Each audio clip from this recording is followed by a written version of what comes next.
Hi hello friends, வணக்கம். Welcome to RKRD family. Vijay ஜெயிச்சிட்டாங்க அப்படிங்கிற சந்தோஷத்தை விட 108 தொகுதி தான் ஜெயிச்சிருக்காங்க.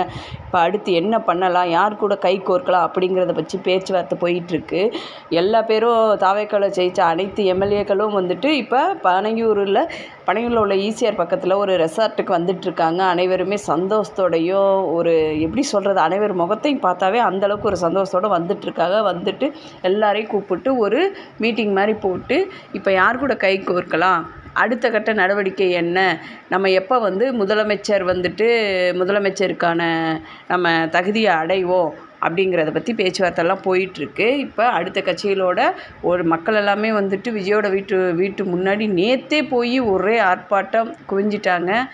போலீஸுமே அவருக்கு டிஸ்டர்பன்ஸ் பண்ண வேணாம், மக்களாகிய நாங்கள் தயவு செய்து ஜெயிச்சா கூட தேவையில்லாத நீங்கள் பண்ணுற அலப்பறைகள், ஆட்டங்கள், அவர் வண்டிக்கு பின்னாடி போகிறது, இதெல்லாம் அவருக்கு தான் அவமானத்தை தேடி தருது. அதை முதல்ல புரிஞ்சுக்கோங்க. டிவியில் பார்க்குறதோடு வச்சுக்கோங்க. வெளியே வரும்போது எனக்காவது பார்த்தா கையை காமிக்கிறதோடு நினைக்குங்க. வண்டிக்கு பின்னாடி போகிறது இதெல்லாம் பண்ணாதீங்க. இப்போ அடுத்து என்ன பண்ணலாம் அப்படிங்கிறத பற்றி யார் கூட கை கோர்க்கலாம். இன்னும் 10 கட்சி கூட்டணி வேணும். காங்கிரஸ் ராகுல் காந்தி இதுக்கு முன்னாடியே விஜய் கூட கூட்டணி வச்சுக்கலான்னு தான் சொல்லியிருக்காங்க. இப்போவும் அதுதான் பேச்சுவார்த்தை போய்கிட்டு இருக்கு. அடுத்து முஸ்லீம் லீக் கட்சி தனித்து நின்று ஜெயிச்சிருக்காங்க. அவங்க கூட பேச்சுவார்த்தை போயிட்டுருக்கு. போனால் கூட இன்னுமே காங்கிரஸ் 5 சீட்டு, அவங்க ஒரு 6 சீட்டு, இன்னும் நம்மளுக்கு ஒரு 4 சீட்டு வேணும். ஒரு சில கட்சிகளோடு பேசிகிட்டு இருக்காங்க. பேச்சா தான் நம்ம இப்போ இன்னும் ஒரு 10 சீட்டு வந்தால் தான் ஆட்சியவே நம்ம அமைக்க முடியும். முதலமைச்சருக்கான தகுதி நம்மளுக்கு இருக்குது. அதுக்கப்புறம்தான் ஆளுநர் பதவி பிரமாணமே விஜய் அவர்களுக்கு பண்ணி வைப்பார் அப்படிங்கிறது மாதிரி இப்போ நம்ம போய்கிட்டு இருக்கு.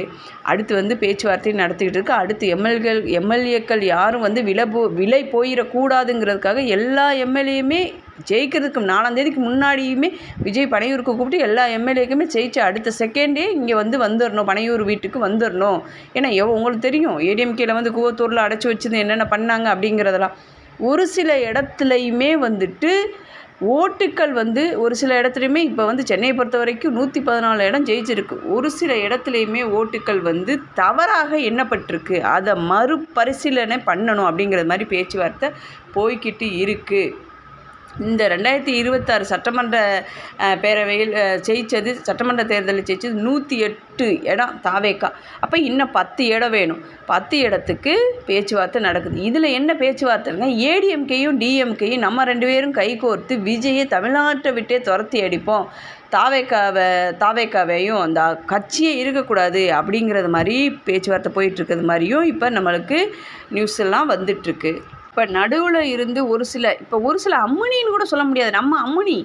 நம்ம தேமுதிக விஜயகாந்த் அவங்க பக்கத்தில் பேரை சேர்த்தாவே எப்படிப்பட்ட மனுஷன் விஜயகாந்த், அப்படி அவர் பேரை கெடுக்கிறது மாதிரியே போய் டிஎம்கே கூட சேர்ந்தாங்க நம்ம பிரேமலதா. இப்போ என்னென்னா எங்களுடைய பிள்ளை தான், என் வீட்டில் ஒரு தம்பியாக நான் மதிக்கிறேன், முதலே போய் அதை பண்ணியிருக்கலாமே அப்படிங்கிறது மாதிரி கொஞ்சம் அப்படியே இந்த கொஞ்சம் கொஞ்சமாக விஜய் பக்கத்து வர்றது மாதிரியும் அவங்க செய்தியாளருக்கு பேட்டி கொடுத்துருக்காங்க.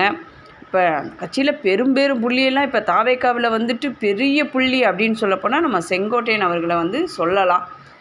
அவர் கண்டிப்பாக எங்கே தட்டுனா எங்கே விழுகுங்கிறது நம்ம செங்கோட்டையன் அவர்களுக்கு ரொம்ப நல்லாவே தெரியும். அந்தளவுக்கு ஒரு அனுபவம் ஏடிஎம்கேயில் 50 வருடங்களாக ஜெயிச்சு அனுபவம் வாய்ந்த ஒரு ஆளை தாவேக்கா வச்சுருக்குங்கிறத நம்ம கண்டிப்பாக சொல்லலாம். பார்க்கலாம். 118 இடம் இருந்தால் தான் முதலமைச்சர் சீட்டில் உட்கார முடியும். 108 இடம் நம்ம எடுத்துருக்கோம். இன்னும் 10 சீட்டு வேணும். அப்படி கண்ணை காமிச்சா 10 சீட்டு ஓடி வரும்.